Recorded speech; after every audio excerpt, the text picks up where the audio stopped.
as you guys can see on the screen. So as you can see on top of this graph, if we enlarge it, is as you can see, please concentrate on the far left on the screen. You see the immediate line of succession, and you can see that Queen Elizabeth the second and Philip the Duke of Edinburgh. So if the prince sorry if Prince Philip or Queen Elizabeth's husband was alive, he would have immediately climbed onto the throne to be the king. But he is dead, and Queen Elizabeth too is dead. So if you see, or if you concentrate what we are seeing below, you can see that the next, I think we need to put in some sort of an arrow. So let's work on the arrow. But what we are learning, because I want people to get a vivid a vivid account of what is going on, and even what is really happening, and why all of these particular things are happening. So very soon we'll be adding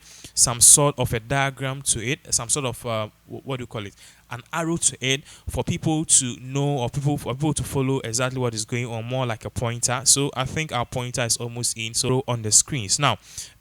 Someone is asking who is next in line, who is the next queen. So please let's focus on the arrow. So the arrow on the screens clearly shows that Queen Elizabeth, she was the queen. And if Queen Elizabeth was dead like last year, or she died before her husband, the arrow is now on the husband, then the husband will have been the successor. But unfortunately, the husband, Prince the Duke of Edinburgh, died last year, as you can see on the screen, 1921 to 2021. He died at the age of 99 years, April 9, 2021. And Queen Elizabeth today is also dead at 96 years. So the question is this: after this, Queen Elizabeth is dead, the husband is dead, who is next in line? What we are learning is that the queen's first son, whose name is Prince Charles, who happens to be the father of Prince Harry, is the next one in line. So as you can see, Prince Charles, that's the arrow there, and he is the next in line. Now recall, in the beginning I was telling you guys about something, that Prince Charles was married to Princess Diana, and we all remember what happened, and the messy divorce that happened in the 1990s that caused the death of Princess Diana when she had an accident in France. So as you can see, Princess Diana, she's the one that the arrow is on, and if what do you call it? If Princess Diana was to be alive, perhaps she will have been the next next to succeed. What do you call it? Queen Elizabeth, if the husband, Prince Charles, was there. So moving on, we are moving on to what do you call it? The next in line after Prince Charles, and the next in line after Prince Charles is Camilla, the Duchess of Conway. And if that doesn't happen, we will move on to the other part of the royal family, is Parr's Captain Mark Phillips. At a point in time, it also goes to the Vice Admiral Timothy Lawrence. Timothy Lawrence is there. We also have Andrew, the Duke of York, and the wife, who is Sarah, the Duchess of York. We also move to Edward, Earl of Wessex, and also the wife, who is Sophie, Countess of Wessex. So these are the people who are next in line. So coming down, somebody is asking, okay, what about the young folks? Now it's going to be a long time for these young folks to ascertain the throne, because remember, there are a whole lot of people there. If you are following the arrow, you realize that we have the Autumn Phillips, Peter Phillip, the Zara Tinder, and Mike Tinder. They are also there. They also have a fair share to the monarch. And if you move far right, you have Lady Louise Windsor and James Viscount 7. So these are all people there that who also, I mean, kind of have a say in the throne. So here are the folks we know. Here are the young people. So if all of these people, or all the folks above, if they are not there, the person who will be the king ultimately will be Prince William. He is the Duke of Cambridge, and also the next in line will be Harry, the Duke of Sussex. So as you can see, their wives could have taken over, but since it's a long way down that we can't really vehemently say that something is really going to happen. So that is what we are learning on the far right. So we have the Princess Beatrice of York, and also Princess Eugenia of York.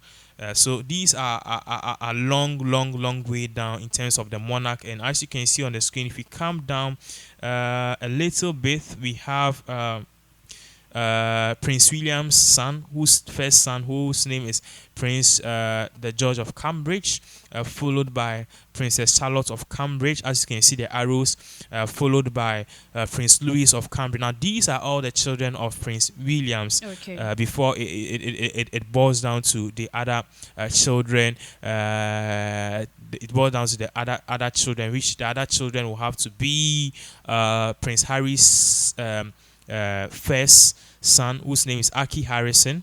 As you can see, Aki Harrison has the arrow on him right now, and after that we are learning is that the next in line too is the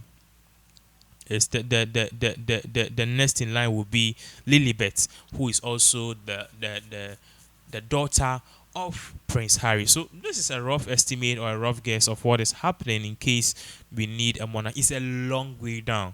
Trust me. Some people may leave never to see the throne, but ultimately, this is what is happening. Yeah. Okay, according to research, we all know that it has been her duty to seek power and also transfer sovereignty. So, what has been the unique, extraordinary ability that she shared during her reign? Well, about the unique, extraordinary abilities, we can't say much, but what we can say is that the queen has done a lot for herself, and yeah, that is what we can say. All right, guys. So, unfortunately, this is the sad news that has hit our decks today, and that's we know that in as much as all these are spreading out, it has been also a very great and memorable event today, and so we have to mark this day on the 8th of September 2022.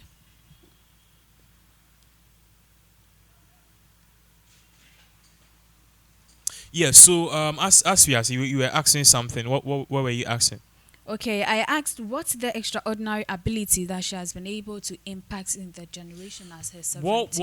First of all, I think that the Queen have proved beyond doubt that women are also capable. The Queen have proved beyond doubt that women can also serve, and she was a humble person.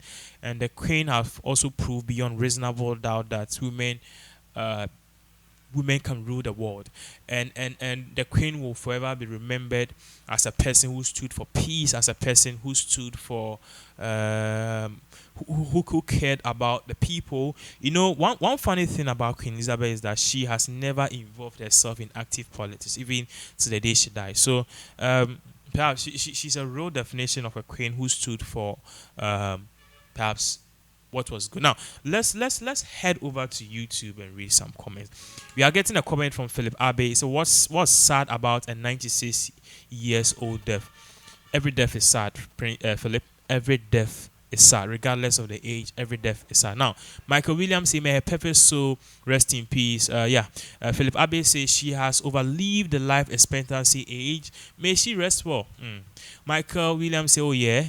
Michael Williams again say, "Amen." Now, GH Missy say they are telling lies. We don't know. Do you think she's alive? Well, give us the proof. And Prophet Daniel J say, "May her soul rest in peace." Robbie Boateng say, "Love, funny though." Raymond Bedu says, "Rest well, Queen." John Giddy Jikunu, "What is the sadness in this?" Robbie Boateng say, "Lies, lies, the Queen is alive." Wow, it's so amazing how people think the Queen is alive. And John Giddy again said, 96 is enough on earth. Abu Hassan say, "RIP Queen, lol." Georgina Edgy say, "May you rest in peace." And then also Canopy say, "May she rest in peace." Amaje say, "May she rest in peace." Frankie Friedrichs, and who is next in line now? As we said, the next in line is Prince Charles. Prince Charles is the next in line. It shows the graph there. While may she rest in peace. Cloney says, I won't believe this. Well, unfortunately, that's the news we are getting. If you have evidence otherwise, let us know.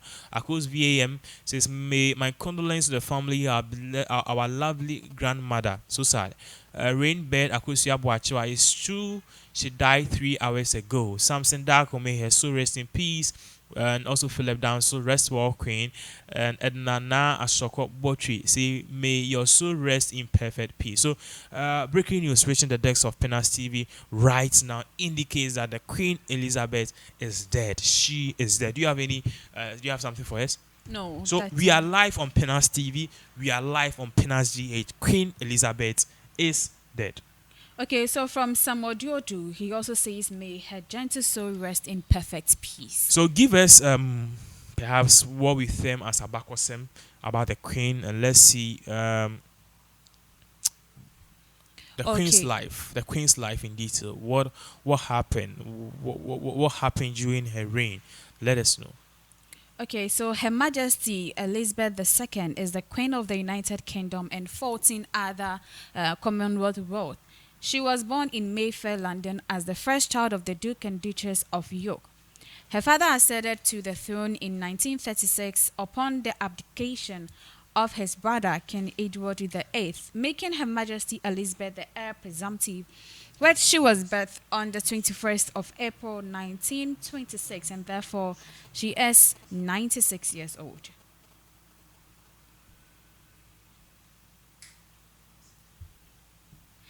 Okay, so what's happening now without the Queen's study on Fletcher present?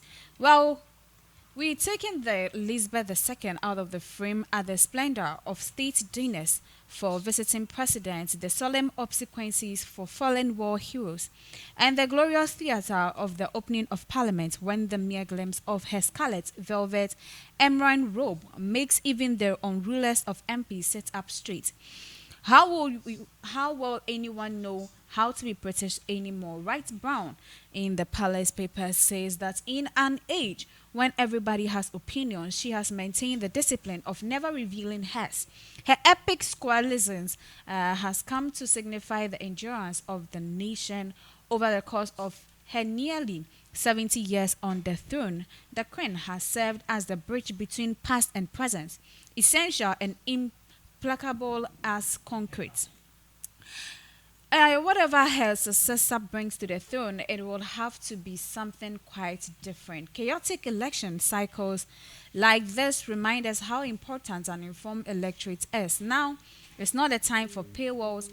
Now is the time to point out what's hidden in plain sight. Clearly, explain the answers to voters' questions, illuminate the stakes of this election, and give people the tools they need to be active participants in Americans' democracy.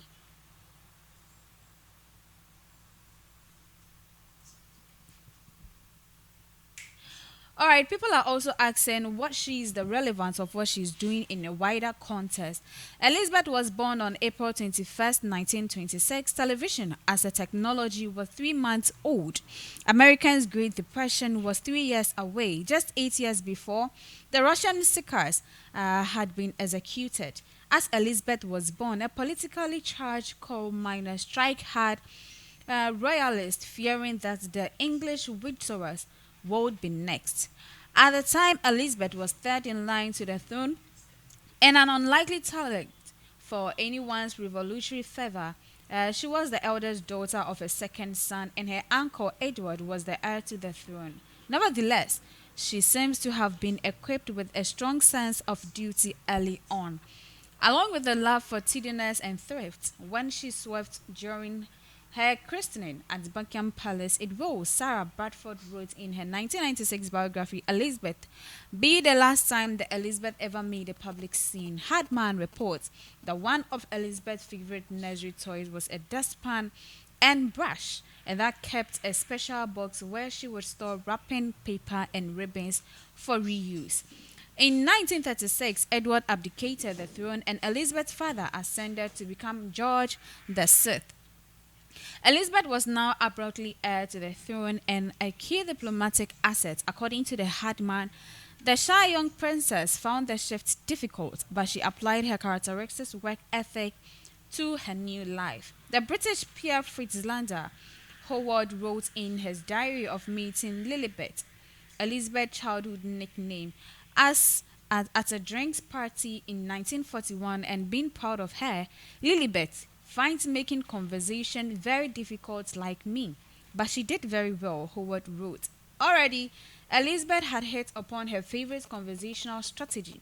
She insisted on bringing the ducks in. Howard's diary entry continued because she said they were the greatest save to the conversation when it dropped. In 1952, Elizabeth's father died, and the 25-year-old ascended to the throne. Reportedly, she was the first overwhelmed by the brutal grind of life as a working monarch. On a tour of Australia in 1954, Hardman writes, the Queen was heard to complain rudely, but uncharacteristically, that this endless diet of mayoral platitudes was boring, boring, boring. No one would ever catch the Queen saying such a thing later in her reign. Instead, she tended to chide those who ever suggested that any of her royal duties might be uninteresting. Hardman quotes a former private secretary who remarked to the Queen that a reception for the Commonwealth Auditors Association would be quite a boring one. She shredded me, the secretary said. The Queen said, this is not boring. This is interesting and important because these are the people bringing up the standards and fighting corruption in some really difficult countries. They need the support and the encouragement they get from me and this operation. In other words, she seems the relevance of what she's doing in a wider context. That stern focus on the wider context, that insistence that her work is interesting because it is necessary,